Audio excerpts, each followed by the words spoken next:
ఆపదామపహర్తారం దాతారం సర్వసంపదా లోకాభిరామం శ్రీరామం భూయో భూయో నమామ్యహం. శ్రీరాఘవం దశరథాత్మజమప్రమేయం సీతాపతిం రఘుకులాన్వయరత్నదీపం వాజానువాహుం అరవిందదళాయతాక్షం రామం నిశాచర వినాశకరం నమామి. ఎత్ర ఎత్ర రఘునాథ కీర్తనం తత్ర తత్ర కృతమస్తకాంజలిం బాష్పవారి పరిపూర్ణలోచనం మారుతిం నమత రాక్షసాంతకం మనోజవం మారుతతుల్య వేగం జితేంద్రియం బుద్ధిమతాం వరిష్టం వాతాత్మజం వానరయూథ ముఖ్యం శ్రీరామదూతం శిరసా నమామి. ఉల్లంఘ్య సింధోత్సలిలం సలీలం యశోకమగ్నిం జనకాత్మజాయై ఆదాయ తేనైవ తదాహలంకాం నమామి తం ప్రాంజలిరాంజనేయం. బుద్ధిబలం యశోధైర్యం నిర్భయత్వమరోగతాం అజాడ్యం వాక్పటుత్వం చ హనుమస్మరణాద్ భవేత్. రామాయ రామచంద్రాయ రామభద్రాయ వేధసే రఘునాథాయ నాథాయ సీతాయ పతయే నమః. నమోస్తు రామాయ సలక్ష్మణాయ దేవ్యై చ తస్యై జనకాత్మజాయై నమోస్తు రుద్రేంద్రయమానిలేభ్యో నమోస్తు చంద్రార్కమరుద్గణేభ్యః. ఓం రామచంద్ర పరబ్రహ్మణే నమః. శ్రీ వాల్మీకి రామాయణంలో యుద్ధకాండ అధ్యయనం చేస్తున్నాం. ఇందులో 64వ సర్గ. 64వ సర్గ ఇక్కడే మహోదరుడు ఒక ఉపాయం చెప్తున్నాడు రావణాసుడికి. ఇది ఈ ఉపాయం చూడండి ఎలా ఉందో, ఒక చమత్కారంగా ఉన్నది. తర్వాత మన చివరికి అనిపిస్తుంది అనమాట, వీడికి ఇటువంటి సన్నాసి బుద్ధి ఎందుకు పుట్టింది వీడికి అని అనిపిస్తుంది చివరికి. అది ఏమిటో ఉపాయం కూడా వస్తుంది. ఇక్కడ ఏం జరిగిందంటే, ఇంతవరకు కుంభకర్ణుడు రావణాసురుడి ముందు, రావణాసురుడు మొట్టమొదట నిందించాడు, నువ్వు ఏ తప్పుడు పని చేసావురా నువ్వు, కాబట్టి ఇప్పుడు అనుభవించాల్సి వస్తున్నది అని అంటేను ఆ రావణాసురుడు కోపం తెచ్చుకున్నాడు. తెచ్చుకున్న తర్వాత సరే పోనీలే, నువ్వు చెప్పినట్టుగా నిన్ను రక్షించడానికని వాళ్ళని రామలక్ష్మణుడితో యుద్ధం చేసి వాళ్ళందరినీ చంపేస్తాను వానరుల్ని అని ఆ విధంగా ఆయన యొక్క గొప్పతనం అంతా పరాక్రమం అంతా నిరూపించాడు ఆ సభలో. ఆ సందర్భంలో అక్కడ మహోదరుడు అనేటువంటి ఆయన ఉన్నాడు, ఒక అమాత్యుడు. ఆయన అంతా విన్నాడు. విని కుంభకర్ణుడి మాటలన్నింటినీ విని ఏమంటున్నాడంటే, కుంభకర్ణుడిని నిందిస్తున్నాడు. నీవు తెలివిగలవాడివి కాదవై, నీవు ఉపాయాలు లేనటువంటి వాడివై, నీకు ఏమాత్రం బుద్ధి కుశలత ఏమాత్రం లేదు. అసలు ఏమిటి ఇదంతా కూడా, ధర్మము అర్థము కామము అనేటువంటివి ఏమిటి అనేటువంటి దీనికి, ధర్మానికి అర్థానికి అధర్మానికి మధ్య ఉండేటువంటివన్నీ కూడా అందరికీ తెలిసినవేను. ధర్మానికి ధర్మ ఫలాలు, అధర్మానికి అధర్మ ఫలాలు అని కూడా అన్ని కూడా తెలిసినటువంటివేను. అయితే సీతాపహరణం చేశాడు, దానివల్ల అధర్మం కలిగింది, ఇందువల్ల దుష్టఫలం సిద్ధించిందని నీవు అంటున్నావు.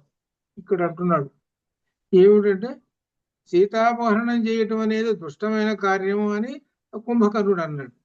దాన్ని నిరసిస్తున్నాడు మహోదరుడు. అదేమిటో, ఏమిటి ఇదంతా ధర్మమో అధర్మమో అనేటువంటి ఒకటి ఉన్నాయి, వీటికి ఏంటంటే మంచి చెడులు నేను చెబుతుంటారు, కానీ ధర్మానికి అధర్మానికి కూడా ఒక్కోసారి అధర్మానికి కూడా మంచి జరుగుతుందో అని అంటాడు.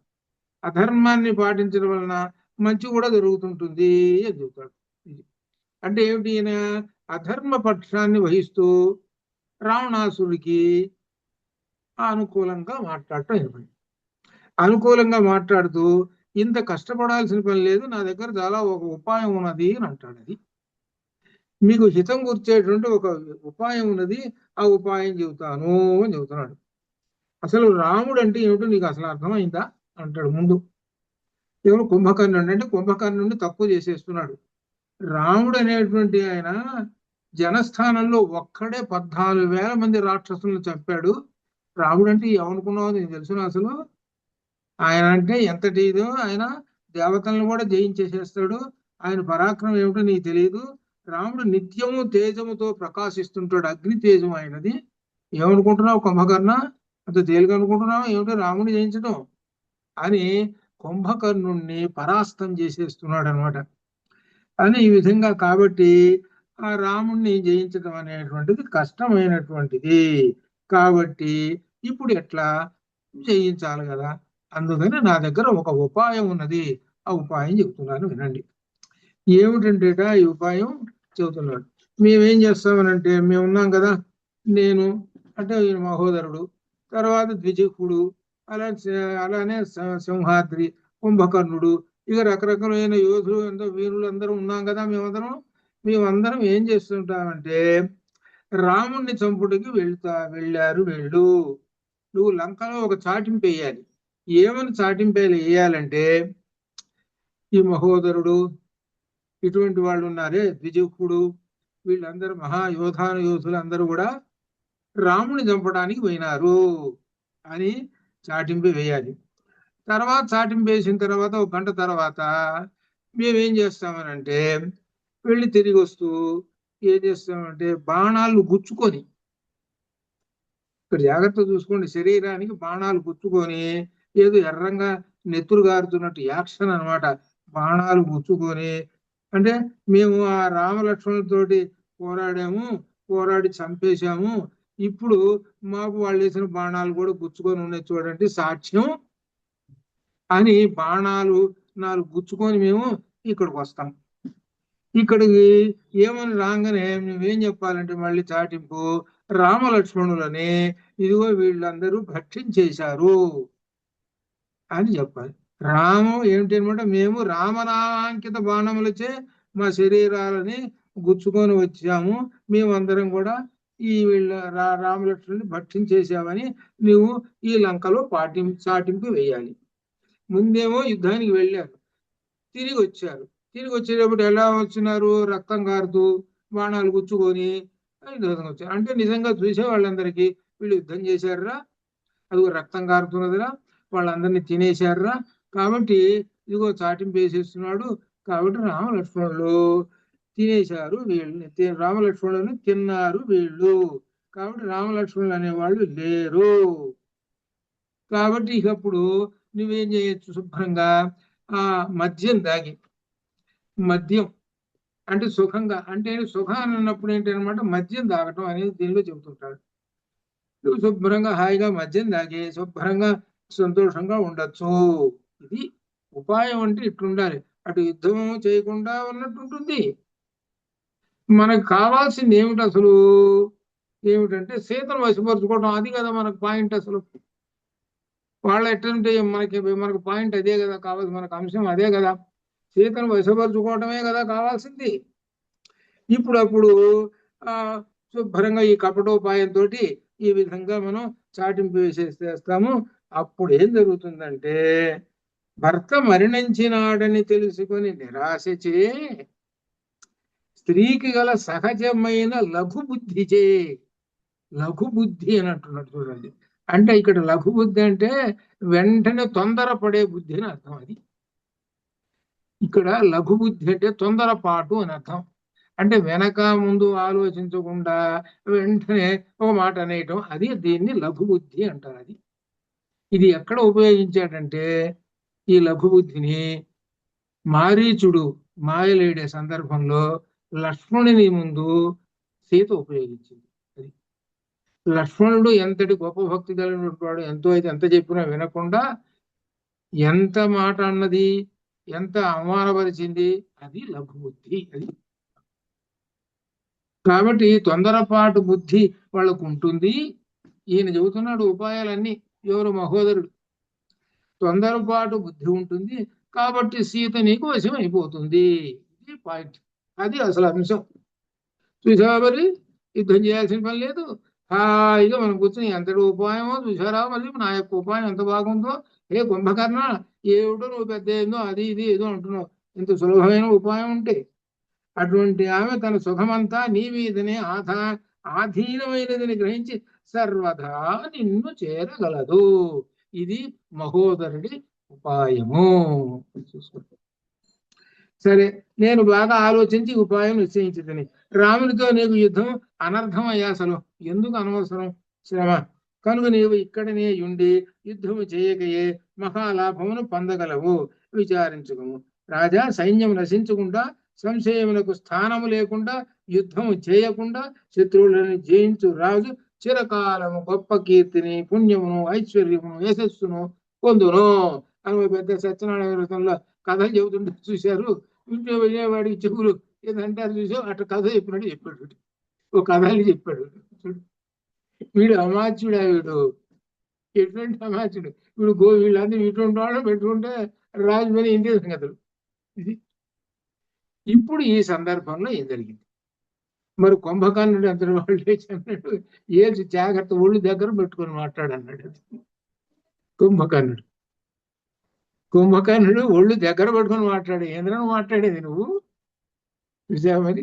మరి ఎట్లయితే మీరు చెప్పినటువంటి మాటని ఉపాయం మరి రావణాసురుడు పాటించాలిగా. ఎంటనే వీడు ఉపాయం తీసుకుని చెత్తపుట్టలు వేసేసాడు. రావణాసు ఇప్పుడు కుంభకర్ణుడు అంటున్నాడు, మహోదరుని విషయంలో కుంభకర్ణుడు అతన్ని వేలితో భయపెట్టి ఒళ్ళు దగ్గర పెట్టుకొని మాట్లాడు. ఏదో నువ్వు మాట్లాడేది, నువ్వు ఏంటి నువ్వు అసలు మాట్లాడుతున్నావు అని ఈ విధంగా అంటున్నాడు. ఏంటి కుంభకర్ణుడిది ఏముందిలే అన్నట్టుగా మాట్లాడాడు. నేను దురాత్ముడైన రాముని వధించి నీకు కలిగిన భయంకర భయం నేను రూపుమాపు చేస్తానయా ఏ సోదర రావణాసుర అని అంటున్నాడు. సూర్యులు తాము పొగడుకొనుటకు ఇష్టపడరు, వారు చెప్పకుండగానే దుష్కర కార్యములు సాధింతురు.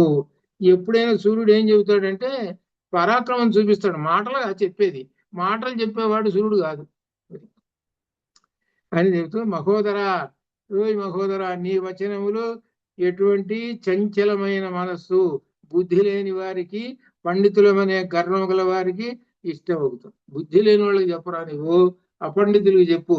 అంతేగాని నీ అనుభవ ఆలోచనలు, సన్నాసి ఉపాయములు ఇవన్నీ కనుక చెప్తే ఆ రాజుగారు ఇంతే సంగతులు అన్నాడు. చూడండి, ఇక్కడ ఉదాహరణగా కూడా మనకి ఎలా ఉండి ఇటువంటి అమాత్యులు కనుక ఉంటే ఆ రాజు పని అంతే. అది మీరందరూ యుద్ధమున చాలా అల్పులు, కాపురుషులు, మీరు సదా ప్రియముగా పలుకుతూ రాజును అనుసరించుతుందరు, రాజుగారికి అనుకూలంగా మాట్లాడుతూ ఉంటుంటారు.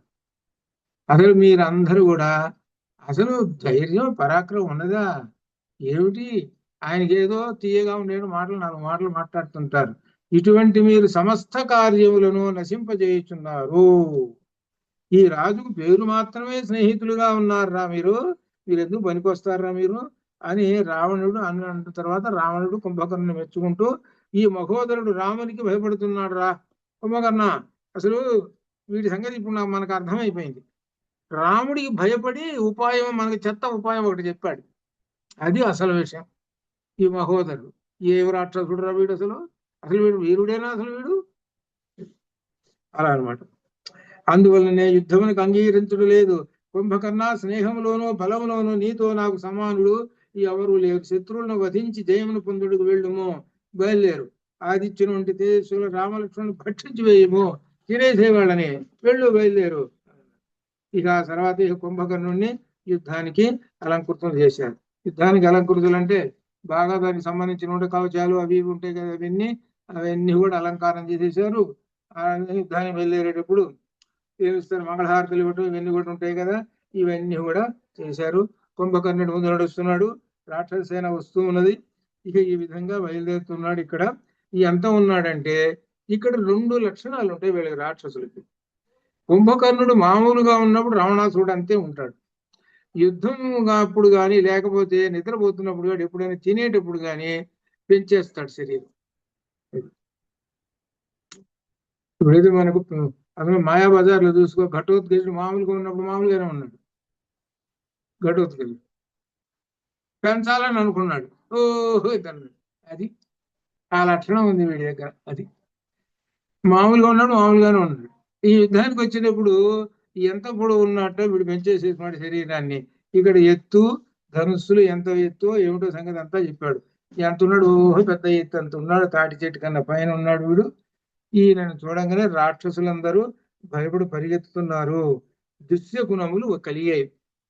ఎప్పుడైతే కుంభకర్ణుడు యుద్ధానికి వస్తున్నాడో వీళ్ళందరూ కూడా, ఇంద్రజిత్తు కూడా వచ్చేటప్పుడు వీళ్ళందరూ కూడా దుష్ట శగునాలన్నీ కూడా, ఆ గద్దలు వాలటం, నక్కలు పోయటం, ఇవన్నీ మామూలే.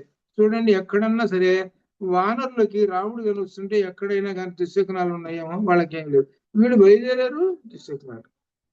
వానరులు ఇప్పుడు ఆయన చూసి ఆ కుంభకర్ణుడు చూసి పారిపోతున్నారు అందరూ. కుంభకర్ణుడు వానరులను సంహరించేస్తున్నాడు. అంగదుడు వాళ్ళకి ధైర్యవచనాలు చెబుతూ ఉన్నాడు.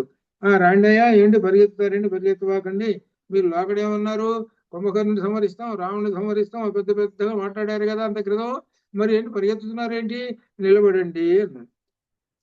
నిలబడండి అని అంటే కానీ ఆయన నిలబడతారు. ఈయన ఏం చేస్తాడు, కుంభకర్ణుడి చేతులు తీసుకొని వాళ్ళని ఒకేసారి అలా బుట్ట ఇట్లా పట్టుకున్నాడంటే ఆ నోట్లో వేసుకొని ఎరగ తీసుకొని నోట్లో వేసుకుంటున్నాడు వానరుల్ని. ఇది చక్రాలు తింటారే మనం అంటారా, చక్రాలు తిన్నట్టు తింటున్నాడు వీడు. మరి ఎంత ఇదో అంటే వీడు ఎంత ఉన్నాడు ఏమిటో సంగతి చూసుకుంటే అంత శరీరం పొందాడు అనమాట వీడు. దానితోటి భయపడి పరిగెత్తుతూ ఉన్నాడు. ఇంకా అందరూ వానరులు పరిగెత్తుతున్నారు. సత్పురుషులు అనుసరించిన మార్గమును అనుసరించండి అని అంగదుడు అంటున్నాడు. భయమును వదలండి, ధైర్యమును వహించండి. మన ఆయువు అల్పమైనతో శత్రువు చేతిలో మరణించి బ్రహ్మలోకను పొందుతాం. పోనీ మనకు లేకపోతే స్వర్గలోకం పోతాం, ఏమిటి పరిగెత్తేట, అదే పెడితే ఎట్లా, పారిపోకండి అని ఏదో ధైర్యవచనాలు చెబుతూ ఉన్నాడు. ఈ చెబుతున్నప్పుడు ఈ సందర్భం రాముడు కుంభకర్ణుని సంహరించు అనేటువంటి చివరకు వస్తుంది. ఇది ఏమిటంటే దీనిలో కుంభకర్ణుడు ఏం చేస్తున్నాడు, కడవకి 20 మందిని 30 మంది నోట్లో వేసుకుంటున్నాడు వానరులని. ఈ సందర్భంలో హనుమ గారు ఇప్పుడు విజృంభించాడు, వచ్చాడు. ఈయన జరిగినప్పుడు ఏం జరిగింది, దీనిలో ఒక విశేషం కూడా వస్తుంది తర్వాత. ఇది చదువుతుంటే ఒక ప్రశ్న మార్పు కూడా వస్తుంటుంది అనమాట. ఇది కానీ చదువుతూ పోతుంటారు కానీ ఆ ప్రశ్న చాలా మందికి వెయ్యరు. ఇక్కడ ఏదో కథలో చెప్పుకుంటూ పోతుంటారు. ఇదే దీనిలో గొప్ప హనుమ సంగతి. సరే, ఏమిటో సంగతి చూద్దాం. హనుమాన్ ఆకాశంలో ఉండి పర్వత శిఖరములను శిలలను కుంభకర్ణుడు నెత్తి మీద వేసేసాడు. ఆ కుంభకర్ణుడు శూలంతో వాటన్నింటినీ పక్కకు నెట్టేశాడు. ఈ కుంభకర్ణుడు వాడి అయిన శిలను ధరించి భయంకరమైన వానర సేన మీద పడ్డాడు. ఈ పడ్డ తర్వాత ఇప్పుడు హనుమ పర్వత శిఖరమును ధరించి వాడిని ఎదుర్కొన్నాడు. పర్వత శిఖరముతో వేగముగా అతన్ని కొట్టాను. అంతలో కుంభకర్ణుడు రక్తముచే తడిసిన దేహముతో నుండెను. అంటే కుంభకర్ణుడు దెబ్బ తగిలింది. ప్రజ్వలించుచున్న శూలముతో కుమారస్వామి శక్తి చేత క్రౌంచ పర్వతం కొట్టినట్లు హనుమ వక్షస్థలం మీద కొట్టాడు. 2 ఈయన కొట్టినప్పుడు వాడు దిమ్మదిరిగిపడి నెత్తురు గారాడు. ఎవడు, కుంభకర్ణుడు. కుంభకర్ణుడు కోపంతో తన దగ్గర ఆ శక్తి అనే ఆయుధం ఉంది, అది తీసుకొని ఈయనను కొట్టాడు, హనుమను కొట్టాడు. అప్పుడు హనుమ వ్యాకులత చెంది ముఖము నుండి రక్తము కక్కుచూ ప్రళయకాల మేఘం పెద్ద భయంకరమైన గర్జన చేశాడు. వ్యధ చెందిన హనుమను చూసిన రాక్షసులు సంతోషం తప్ప, హనుమని ఎంత ఎప్పుడు కొట్టావయ్యా నువ్వు, ఏం కోరి తగలబెట్టాడా మా లంకని, ఎంతమందిని చంపాడా, ఇప్పుడు నువ్వు కొట్టావు, దెమ్మ తిరిగేట్టు కొట్టాడు. ఆ హనుమ ఓడిపోయినాడు కదా అని వాళ్ళందరూ కూడా సంతోషంతో ఉన్నారన్నమాట. వానరులు భయపడి అక్కడి నుండి పారిపోయారు. బలశాలి అయిన నీరుడు వానరులకు ధైర్యం చెబుతూ పర్వత శిఖరమును విసిరాను. కుంభకర్ణుడు దాన్ని పిడిగిలి చేపట్టాను. అది పగిలి మొక్కలే అగ్ని గణములతో అగ్ని జాలతో పడిపోయినది. ఇక ఈ సందర్భంలో ఇంకా వరుసగా ఈ విధంగా ఒకళ్ళు రాళ్ళు విసిరేయటం, ఈ విధంగా ఆయన పట్టుకోవడం, ఇదంతా చేస్తున్నారు. చాలా మంది వానర నాయకులందరూ కూడా నేల మీద పడిపోయినారు. కుంభకర్ణుడి మీదకి పరిగెత్తారు. చాలా మందికి చేయవలసినటువంటివన్నీ కూడా మొత్తం మీద పై చెయ్యి కుంభకర్ణుడిది. ఇది అర్థం. చాలా మంది వానరులు చచ్చిపోయినారు, తినేశాడు కూడా చాలా మంది వానరుల్ని. కుంభకర్ణుడు వానరులను భర్తీ చేస్తున్నాడు అందరినీ. ఈ భూమి మీద ఎవరిని లేకుండా మొత్తం వరుస పెట్టి తింటున్నాడు. వానరులు అప్పుడు రాముని శరణు వేడుట.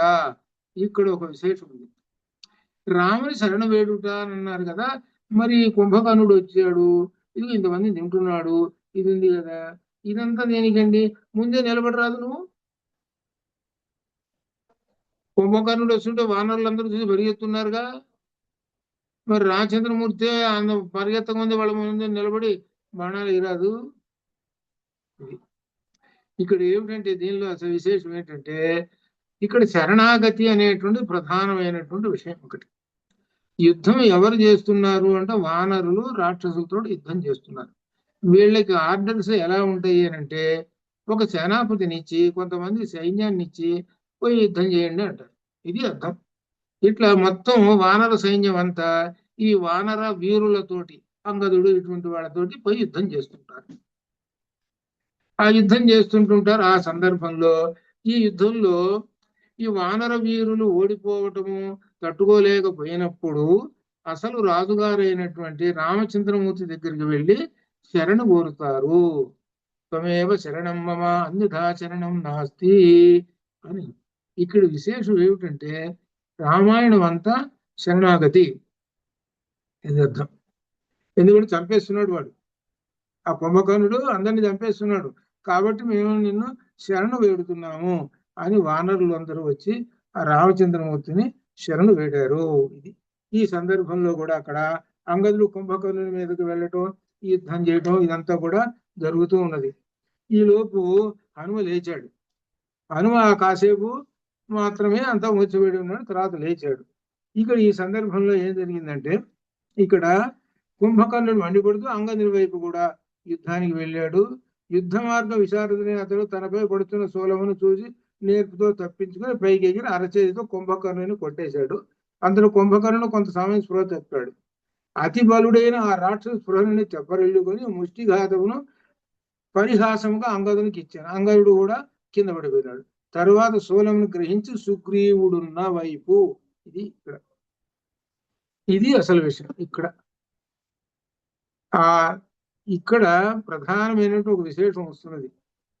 ఆ కుంభకర్ణుడు శూలాన్ని తీసుకొని సుగ్రీవుడు అంటే వానరరాజు మీదకు వైపు పరిగెత్తి సుగ్రీవుడు చూచి పరశివుని కూడా వేసేస్తే కుంభకర్ణుడు సుగ్రీవుని ఎదురుగా రొమ్ము విరిచి నిలబడ్డప్పుడు వానరులను భట్టించి శరీరం అంతా రక్తం కారుతూ ఉన్నప్పుడు సుగ్రీవుడు కుంభకర్ణునితో, కుంభకర్ణ నీవు వానరులను పడగొట్టిదివి అనే విధంగా అంటుండగా ఇక్కడ నేను పడవేచుని పర్వతం తట్టుకో అని అంటున్నాడు కుంభకర్ణుడితోటి. అప్పుడు ఇక్కడ అంటున్నాడు సుగ్రీవుడు పలికిన సత్య ధర్మ ధైర్య సమన్వితమైన వచనములు కుంభకర్ణుడు విని సుగ్రీవ నువ్వు బ్రహ్మదేవుని పౌత్రుడవు వృక్షరసుని పౌత్రుడవు అని చెబుతూ సుగ్రీవుడు వజ్రాయుధముతో సమాన పర్వత కుంభకర్ణ వక్షస్థలాన్ని కొట్టగానే కుంభకర్ణుడు కోపముతో గర్జించి శూలమును గట్టిగా పట్టి సుగ్రీవుని వధించుటకు విసరెను. ఇది అసలు పాయింట్. దీనిలో అసలు పాయింట్ ఇది. ఇక్కడ హనుమ ఇక్కడ వస్తాడు. ఇది శూలమును గట్టిగా పట్టి సుగ్రీవుని వధించుటకు విసిరేశాడు. ఈ శూలంతో సుగ్రీవుడు చస్తాడు. ఇంకా అయిపోతుంది, అసలు రామాయణం పూర్తి అయిపోతుంది. ఇది అందుకనే చాలా ముఖ్యమైన సందర్భాల్లోనే హనుమ ప్రవేశిస్తుంటాడు. ఆ విసిరేశాడు. ఇప్పుడు హనుమ ఎక్కడ ఉన్నాడో పరిగెత్తుకుంటూ క్షణంలో దూకాడు. వచ్చేసేసి ఆ వస్తున్న శూలాన్ని పట్టుకొని మెరుపు వంటి ప్రకాశవంతమైనది అయిన ఆ శూలమును అనిలసుతుడు శీఘ్రమే పట్టుకొనెను. ఆ శూలాన్ని పట్టుకొని 1000 పుట్ల ఇనుముతో నిర్మించిన 1000 టన్నులట, అబ్బో ఎంత బరువు రా బాబు, అటువంటి శూలమును నిర్మించిన దాన్ని మోకాలుకు ఆనిచ్చి కర్ర పుల్ల విరిచినట్లుగా విరిచి 2 ముక్కలు అవతల వారేశాడు. వానరులు హనుమ శూలము విరచుడుచు సంతోషిస్తూ ఇప్పుడు ఎక్కడెక్కడ పరిగెత్తిన వానరులందరూ పరిగెత్తుకుంటూ వచ్చేసేసారు. అందరూ వాళ్ళకి భయం పోయింది. ఇక ఎంతటి ధైర్యం వచ్చింది వాళ్ళకి, హనుమ ఇంత పని చేసిన. ఇది ఇక్కడ ఒక విశేషం ఏంటంటే హనుమ రామచంద్రమూర్తి ఉన్నాడు కదా అని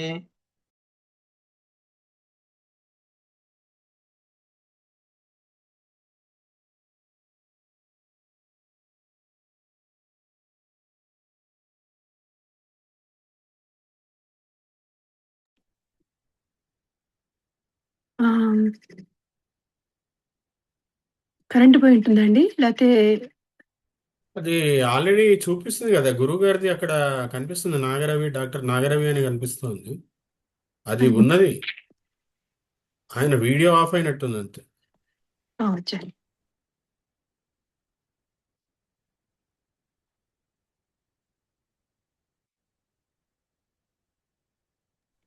మీరు మ్యూట్ లో ఉన్నారు గురుగారు.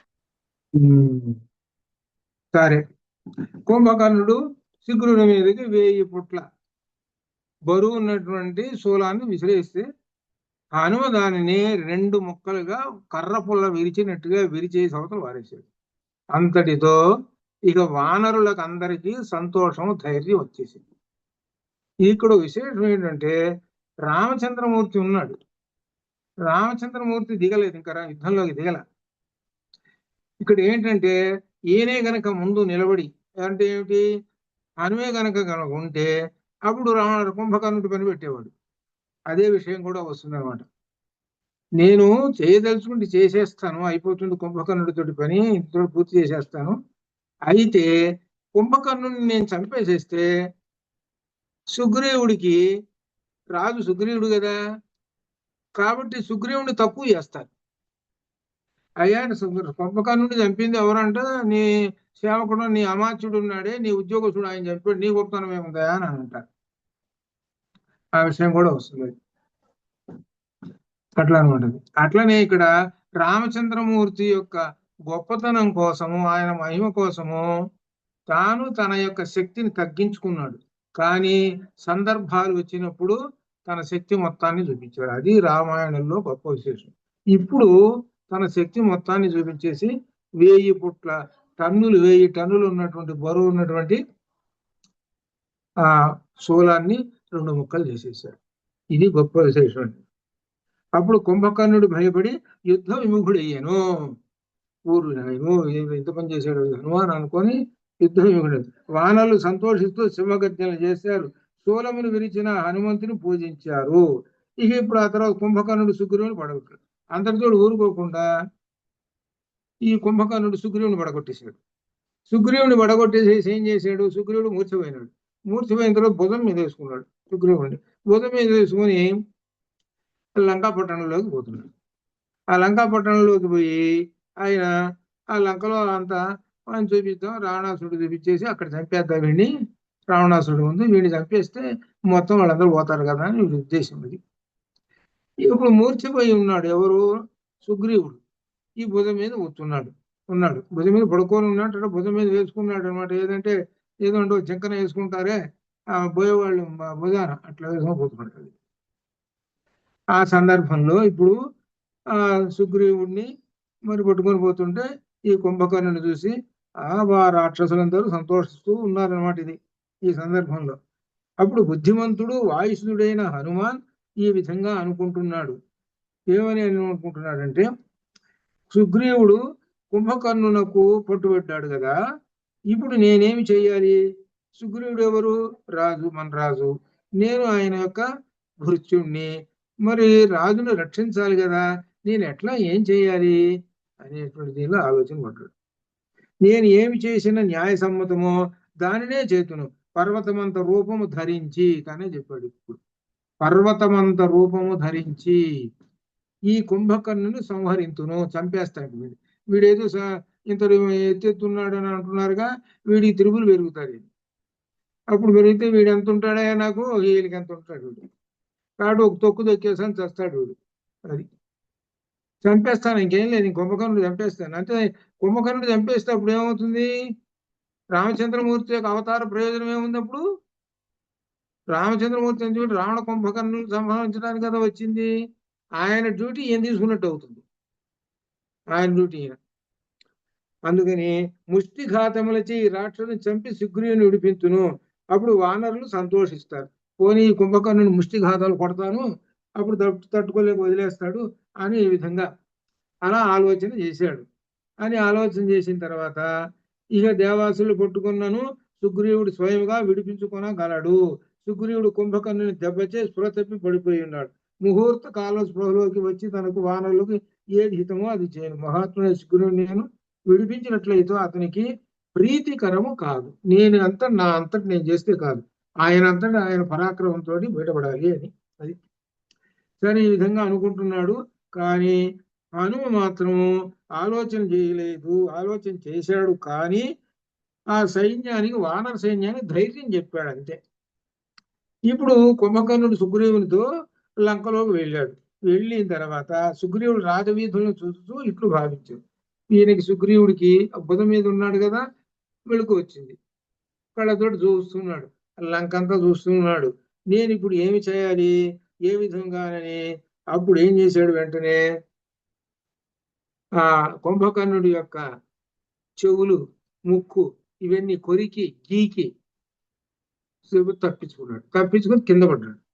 కింద పడేటప్పటికి ఆ కుంభకర్ణుడు ఏం చేశాడు, కాలుతోటి నలిపాడు. నలిపితే ఈ సుగ్రీవుడు బంతి మాదిరిగా తప్పించుకొని ఆకాశంలో లేచాడు. మనం ఎట్లయితే మరి భూమి మీద బంతిని కాలుతోటి ఇట్లా ఇట్లా ఇట్లా అంటుంటాం కదా, కొంచెం అట్లా బంతి కాస్త పైకి లేస్తుంది కదా, అట్లా ఆ విధంగా అనమాట. బంతి మాదిరిగా పైకి ఆకాశంలోకి లేచేసేట. లేచి ఆయన వర్ర పరిగెత్తుకుంటూ ఇక్కడ వానరంలోకి వచ్చుకుంటాడు. ఇది అర్థం. ఇట్లా అంటే ఏంటి, ఇప్పుడు సుగ్రీవుడు తనంతట తాను విడిపించుకొని వచ్చాడు. అదే గనక హనుమ గనక ఆ కుంభకర్ణుడు తను అనుకున్నట్టు గనక చేస్తే అప్పుడు ఏమయ్యేది, రామాయణం క్లోజ్.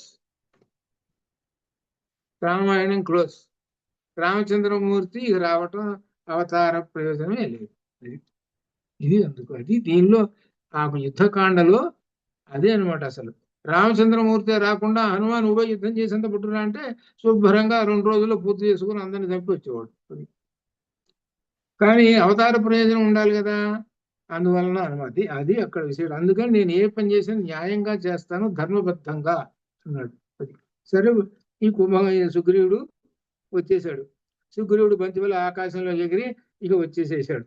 ఇక కుంభకర్ణుడు మహాకాయుడు, చూచుటకు భయము కలిగించుతున్నటువంటి మహాకాయుడు కుంభకర్ణుడు, పెద్ద శరీరం. అతని శరీరం రక్తంతో తడిసి ఉన్నది. కోపంతో రక్తమును కక్కుతున్నాడు. నల్లని కాటుక వంటి ఆ రాక్షసుడు సంధ్యతో కూడి నల్లని మేఘం వలె ఉన్నాడు.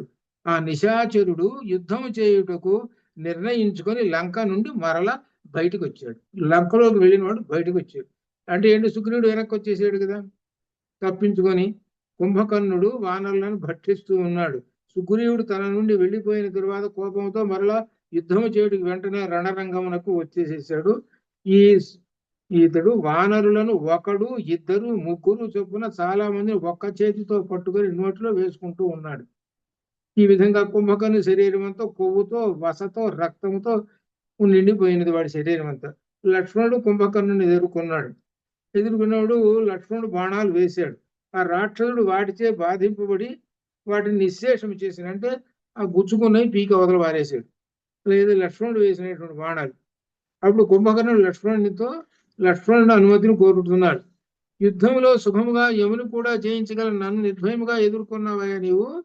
మహారణములో ఆయుధములు ధరించి నేను మృత్యుదేవతలే ఉంటాను, నా ఎదుట ఎవరు నిలవలేరు అనే విధంగా చెబుతూ, లక్ష్మణ పరాక్రమం చేత నాకు సంతోషం కలిగించో, బాగానే నీకు పరాక్రమం ఉన్నది, కానీ నీ అనుమతిని తీసుకొని రాముని వద్దకు వెళ్ళవలనని కోరుతున్నాను.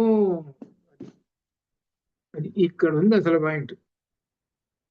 రాముడు ఇంకా బయట రాల. అంటే ఇప్పుడు యుద్ధాలు ఉన్నప్పుడు ఏదో ఉంటాయి, గుడారాలని ఏదో ప్రత్యేకమైనట్టు ఉంటాయి కదా, అక్కడ లోపల కూర్చొని ఆయన వింటుంటుంటాడు, చూస్తుంటాడు, అంతే. యుద్ధం బయట జరుగుతుంది. అవకాశం వచ్చినప్పుడు బయటకు వస్తాడు, ఇప్పుడు పడితే అప్పుడు బయటకు. రాముని వద్దకు వెళ్ళవాలని కోరుచున్నాను. యుద్ధంలో బలము ఉత్సాహం చూపి నన్ను సంతోషపెట్టావోయ్, కానీ రాముని మాత్రమే సంహరించవాలని కోరుతున్నాను. రాముడు మరణించినచో అందరూ మరణించినట్లే. ఈ విధముగా రాక్షసుడు ఆత్మశుద్ధి చేసుకునగా లక్ష్మణుడు నవ్వి ఈ విధంగా అంటున్నాడు. ఏమంటే, వీరుడా, ఇంద్రాదులు కూడా నన్ను సహింపదాలని అంటున్నావు కదా, అది సత్యమే. ఇప్పుడు నీ పరాక్రమం సూచితే దశరథ కుమారుడైన రాముడు ఇడుగో చలించని పర్వతం వలె నిలిచి ఉన్నాడు నా పక్కనే. ఇడుగో ఏట దాశరథి రామ తిష్టతి అద్రివ అచల. లక్ష్మణుని వచనములు ఆ రాక్షసుడు నాదరించి భూమి కంపించినట్లుగా రాముని మీదకి పరిగెత్తి, అడుగో అక్కడే ఉన్నాడయా రామచంద్రమూర్తి, నువ్వు రాముడు రాముడు అంటున్నావే, అది కదా కొంచెం 10 గజాల దూరంలో అక్కడే ఉన్నాడు రాముడు. రాముడి మీద పరిగెత్తుతా. రాముడు కుంభకర్ణుని ఎదుర్కొన్నాడు. దశరథ రాముడు కుంభకర్ణునిపై రౌద్రాస్త్రము ప్రయోగించెను. ఇక ప్రారంభమైంది. ఈయనకి 101 అస్త్రాలు ఉన్నాయి కదా, విశ్వామిత్రుడు ఇచ్చినటువంటి 101 అస్త్రాలు. రౌద్రాస్త్రం ప్రయోగించాడు. పదునైన బాణంతో కొట్టాడు. కోపంతో రామునిపైకి పరిగెత్తుతూ వస్తున్న ఆ రాక్షసుని ముఖము నుండి అగ్నిపిండములతో కలిసిన అగ్ని జ్వాలలు వస్తూ ఉన్నాయి. వానరులను కోపముతో తరిమి వేస్తూ ఉన్నాడు. రాముని వైపు పరిగెత్తుతున్నాడు. రాముని బాణములు కుంభకర్ణుని వక్షస్థలను చీల్చినవి. గద చేతి నుండి జారిపోయినది. అనగా కుంభకర్ణుడికి సహజమైనటువంటి ఆయుధం గద. కుంభకర్ణుడికి సహజమైనటువంటి ఆయుధం కుంభకర్ణుడి గద చేతి నుండి జారిపోయినది. ఆయుధములన్నీ క్రింద పడి చెల్లా చెదరైపోయినాయి. వానరులతో పిడికిళ్లతో చేతులతో యుద్ధం చేసిన వానరులతో అంటే వానరులతో ఇప్పుడు ఏం చేతిలో యుద్ధాలు గదలేం లేవు కదా, చేతులు కొట్టుకుంటున్నాడు వానరుల్ని. రాముని బాణములచే కొట్టబెట్టిన అతని శరీర రక్తం శలయలో ప్రవహించినది. ఎవరు? రాముని యొక్క బాణములచే రాముడు బాణాలు వేసేటప్పుడు కుంభకర్ణుడికి నెత్తురు గారిపోతున్నది. తీవ్రమైన కోపంతో ఆ నిశాచరుడు తనను తాను తెలుసుకునలేక వానరులను తినుచు పరిగెత్తుచుంటాడు. ఇక అంటే దాని అర్థం ఏంటి? వీడు వానరుడు రాక్షసులు వేసుకుంటున్నాడు, రాక్షసుని కూడా నోట్లో వేసుకుంటున్నాడు. అది అని భీమ పరాక్రముడు యమతుల్యుడు అయిన కుంభకర్ణుడు ఒక పర్వత శిఖరమును గట్టిగా పట్టి రాముని పైకి విసిరేను. అది తన దగ్గరకు రాకమునిపే రాముడు 7 బాణములచే మధ్యలోనే ఖండించెను. ఇది ఇక్కడ విశేషం. ఇక్కడ మనం తెలుసుకోవాల్సింది ఏంటంటే అసలు నాయకుడు తర్వాత వస్తాడండి. ఎప్పుడైతే నీవు శరణు వేడావో వానరులందరూ కూడా వెళ్ళి హే రామ శరణు రక్షించు అనేటప్పటికీ రామచంద్రమూర్తి అప్పుడు తన యొక్క పరాక్రమం ఇచ్చును. ఇది విశేషం. రామాయణంలో ఉన్నటువంటి ప్రధానమైన విశేషము శరణాగతి. శరణు ఎవరైతే పొందారో వాళ్ళని రక్షించటము విష్ణువు యొక్క లేక నారాయణుని యొక్క సహజమైనటువంటి వ్రతము. ఏతద్ వ్రతం మమ అని కూడా చెప్పాడు అనమాట. ఒక్కసారి నేను నీ వాడను సకృదేవ ప్రపన్నాయ తవాస్మీతి యాచతే అని చెప్పాడు. ఒక్కసారి నేను నీ వాడనని భక్తితో కనుక వెలిగితే నేను అభయం సర్వభూతేభ్యో అన్నిటికీ సమస్తమైనటువంటి ప్రాణులందరికీ అభయం ఇస్తాను. ఏతద్ వ్రతం మమ అని చెప్పాడు. కాబట్టి వానరులందరూ పోయి శరణు వేడాడుగా.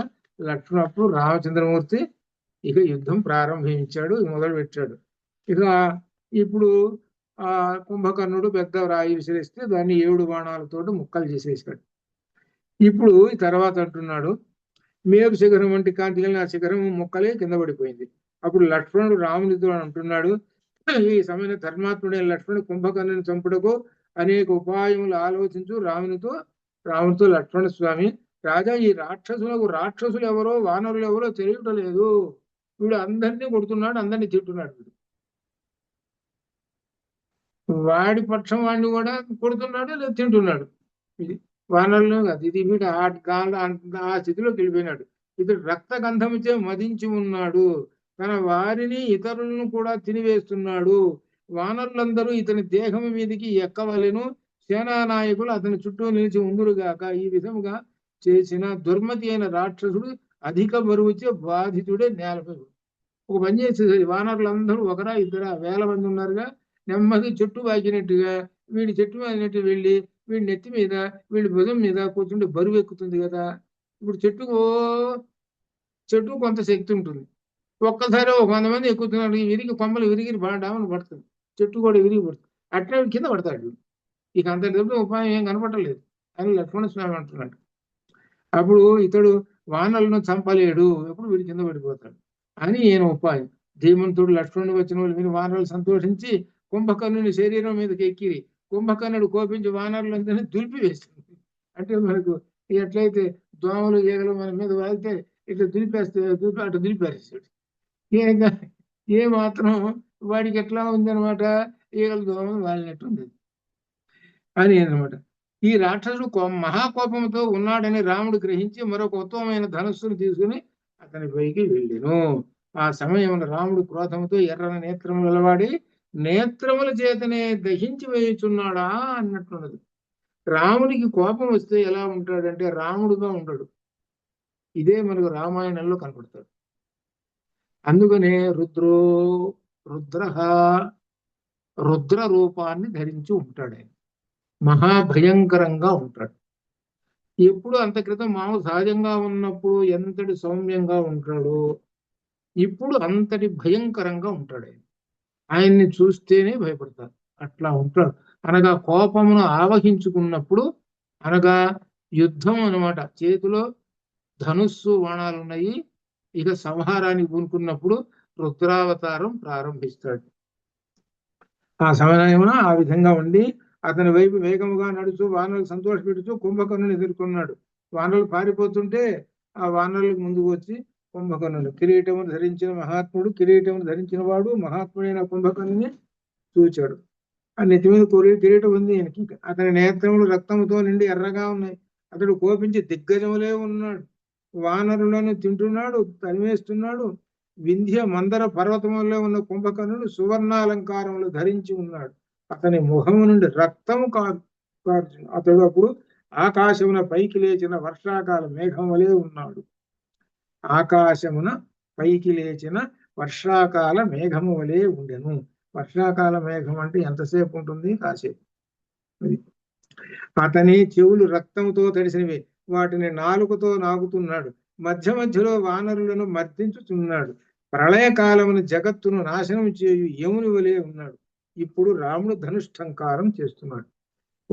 పురుషశ్రేష్ఠుడైన రాముడు ప్రజ్వలించుతున్న అగ్ని వంటి తేజస్సుల రాక్షసును చూచి ధనుష్టంకారం చేసిన. ఆ ధ్వనిని విన కుంభకర్ణుడు కోపంతో రాముని మీదికి పరిగెత్తుతున్న అతడు వాయువుచే ఎగురబడిన మేఘము వలె ఉండెను.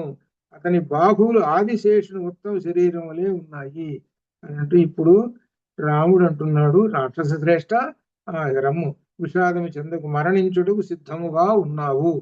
నేను ధనుర్బాణములు ధరించి ఉన్నాను. రాక్షస వంశమును నాశము చేయుటకు సిద్ధముగా ఉన్నాను.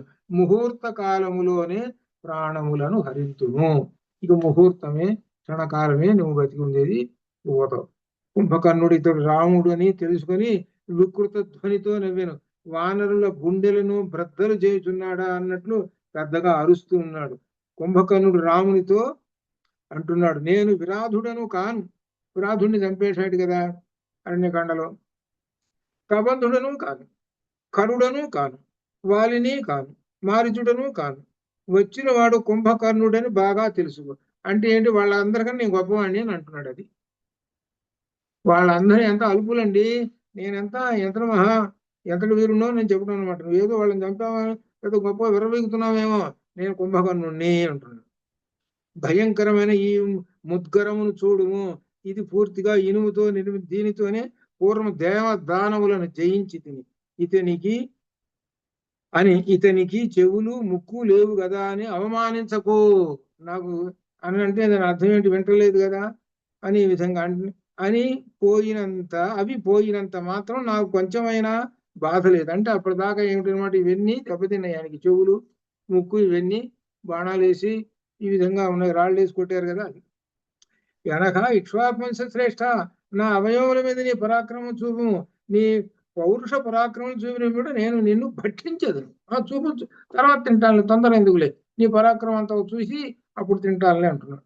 రాముడు కుంభకర్ణుని బాహువులను ఖండించుట ప్రారంభమైంది. ఇక దుష్ట శిక్షణ ప్రారంభమైంది. కుంభకర్ణుని వచనములు వినిన రాముడు వజ్రాయుధముతో సమాన బాణములు, కానీ ఆ రాక్షసుడు ఏమాత్రం వ్యధ చెందలేదు. ఆ శరములు, ఏ శరములు సాలవృక్షం ఛేదించినవో, ఏ శరములు వాలిని సంహరించినవో అవి వజ్రం వంటి కుంభకర్ణుని ఏమీ చేయలేకపోయెను. సప్తతాళ భంజనం వచ్చింది. కిష్కింధాకాండలో సుగ్రీవుడు రాముని యొక్క పరాక్రమం తెలుసుకోవడానికి అదిగో 7 తాడి చెట్లు ఉన్నాయండి, మరి ఒకసారి వడగొట్టు, ఒక బాణం చూడంటే పడగొట్టాడు. పర్వాలేదు అని అట్లా అర్థం చేసుకోండి. ఇట్లా దుందిపోయినటువంటి గాయం ఉంది, పర్వాలేదు కాబట్టి వాళ్ళని చెప్పగలుగుతాం అని ఈ విధంగా కొన్ని చేసుకున్నాడు. అది కాక అంతక్రితం కరుణ్ణి చంపేసేసాడు, మారీచుడిని చంపేసేసాడు.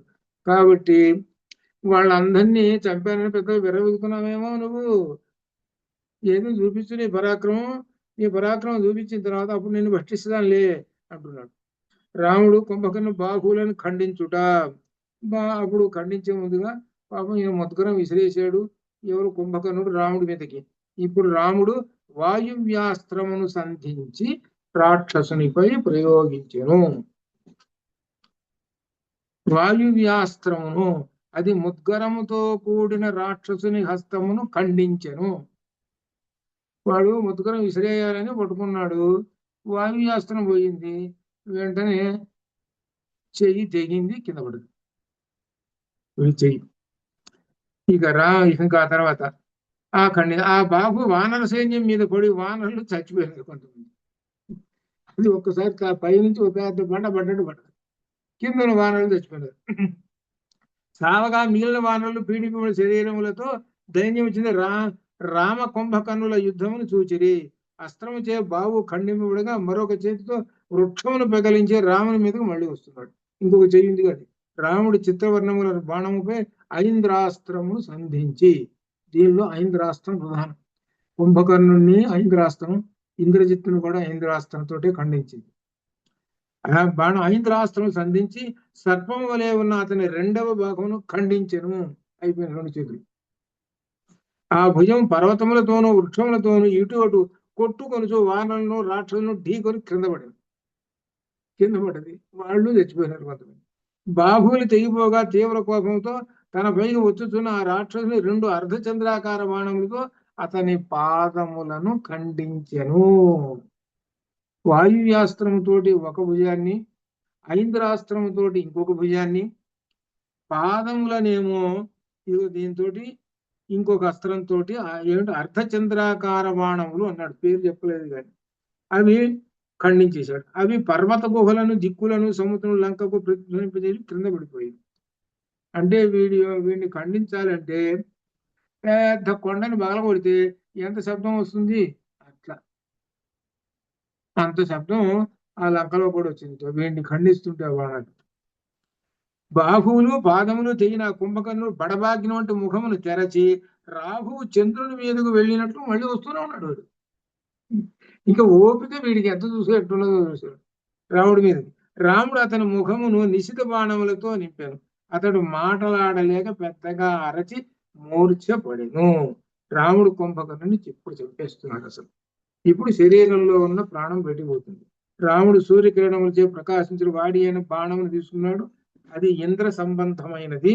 బ్రహ్మదండం వలె, మృత్యుదేవత వలె, యముడి వలె భయంకరముగా ఉండెను. అది శత్రువులకు అమంగళకరమైనది. వేగములో వాయువుతో సమానమైనది, వజ్రముతో సమానమైనది, ప్రజ్వలించుచున్న సూర్యుని వలె కాంతి గలది, మహేంద్రుని వజ్రాయుధముతో సమానమైనది, పిడుగు వలె వేగము కలది. అటువంటి ఐంద్రాస్త్రమును రాముడు రాక్షసునిపై ప్రయోగించెను. ఇది ఐంద్రాస్త్రం. బాగా గుర్తుపెట్టుకోవాలి. ఐంద్రాస్త్రంతో కొట్టేస్తున్నారు వీళ్ళు. ఈ ఐంద్రాస్త్రం ఎవరు? విశ్వామిత్రుడు ఇచ్చాడు. ఆ అస్త్రం రాముని బాహువులచే విడువబడి తన తేజస్సుతే దశ దిశలను ప్రకాశింపజేసేది. అది ధూమము లేని అగ్ని వలె భయంకరముగా ఉండేది.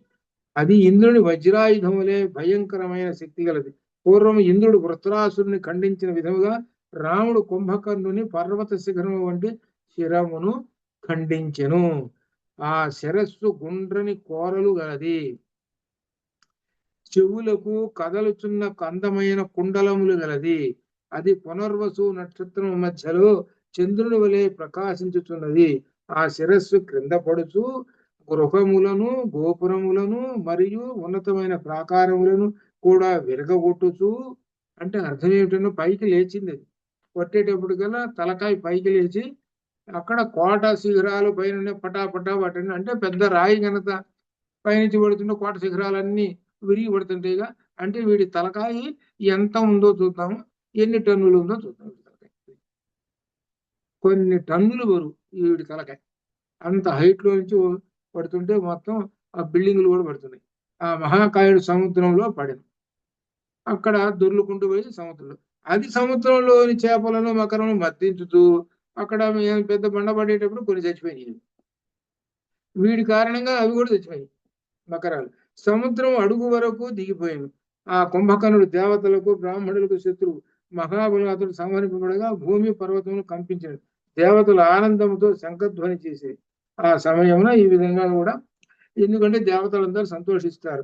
ఎందుకంటే వాళ్ళ మీదకి యుద్ధానికి వెళ్ళి వాళ్ళందరినీ జయించాడు, ఇదంతా ఉన్నది కాబట్టి అందువల్ల వాళ్ళకి సంతోషం అనమాట. ఆ సంతోషంతో ఉన్నారు. భీమబలుడైన శత్రువును చంపిన రాముని వానరులు పూజించిరి. దేవతలను మర్దించిన వాడు, మహాయుద్ధంలో ఎన్నడూ ఓటమని ఎరుగనివాడు అయిన కుంభకర్ణుని రాముడు సంహరించి వృత్రాసురుని చంపిన ఇంద్రుని వలె సంతోషించెను. చివరికి కుంభకర్ణుణ్ణి వాయువ్యాస్త్రంతో, ఐంద్రాస్త్రంతో, అర్ధచంద్రాకార బాణాలతోటి రామచంద్రమూర్తి సంహరించాడు. తాను వచ్చినటువంటి కార్యక్రమంలో సగం పూర్తయింది. రావణ కుంభకర్ణుల వధల కోసంగా వస్తున్నానని చెప్పాడు కదా, మనకు బాలకాండలో ఉన్నది. సగం పూర్తయింది, ఇంకా సగం ఉన్నది అనమాట. ఇది ఇప్పుడు పడిపోయినాడు, ఈ కుంభకర్ణుడు పడిపోయినాడు. ఇక అధ్యాత్మ రామాయణంలో ఏమున్నదో ఇక్కడ విశేషంగా కూడా దీనిలో ఇచ్చాడు. అధ్యాత్మ రామాయణంలో ఏమున్నదో కూడా ఇచ్చాడు దీనిలో. ఆ తర్వాత ఇక్కడ ఈ సందర్భంలో తర్వాత 68వ సర్గలోకి ఇక్కడ గొప్ప విశేషాలు కూడా ఉన్నాయి అనమాట. ఏంటంటే రాముడు కుంభకర్ణుని వధించగానే దేవర్షి నారదుడు దివి నుండి భువికి తన కాంతిచే దిక్కులను ప్రకాశింపజేస్తూ వచ్చి రాముని ఇట్లు స్తుతించెను. ఇది నారద మహర్షి వచ్చి స్తుతించెను. అధ్యాత్మ రామాయణంలో ఉంది. అధ్యాత్మ రామాయణంలో ఉన్న విషయం అనమాట ఇది. ఇదంతా ఏంటనమాట, రామచంద్రమూర్తిని స్తుతించారు. రామచంద్రమూర్తి ఎవరు? శ్రీమన్నారాయణుడు, ఇది అర్థం. లేక శ్రీ విష్ణుమూర్తి, అది అర్థం అనమాట. ఈ విధంగా అనమాట. అవి అట్లనే రామాయణ కల్పవృక్షంలో కూడా విశ్వనాథ సత్యనారాయణ గారు కూడా ఈ విషయాన్ని కూడా వర్ణించారు. అట్లా ఐంద్రాస్త్రాన్ని గురించి కూడా వర్ణించాడు అనమాట. అంత గొప్పది. ఇప్పుడు రావణుడు దుఃఖించుట, రావణుడు ఇంకా ఏడవడం మొదలుపెట్టాడు. ఇక ఆ తర్వాత రావణ పుత్రులు యుద్ధానికి వెళ్ళారు. ఏమవుతారు? యుద్ధానికి వెళ్ళిన అందరూ పోవటమే. రావణాసుడు కొడుకులు ఇంద్రజిత్తుడు, వాడు అక్షకుమారుడు ఎప్పుడో పోయినాడు. ఇంద్రజిత్తు ఉన్నాడు, వీడిగా ఇంకా ఉన్నారు, వీడికి ఎంతమంది, అది అనమాట. వాళ్ళు కూడా యుద్ధానికి పోయినారు. వీళ్ళందరూ కూడా క్రమక్రమంగా పోతూ ఉంటుంటారు. వచ్చే వారంతో మనకు ఈ యుద్ధకాండ సమాప్తం అవుతుంది. అంతవరకు శుభం భూయాత్. ఓం పూర్ణమద పూర్ణమిదం పూర్ణాత్ పూర్ణముదచ్యతే పూర్ణస్య పూర్ణమాదాయ పూర్ణమేవావశిష్యతే. అసితోమా సద్గమయ తమసోమా జ్యోతిర్గమయ మృత్యోర్మా మృతంగమయ. ఓం శాంతి. శుభం భూయాత్.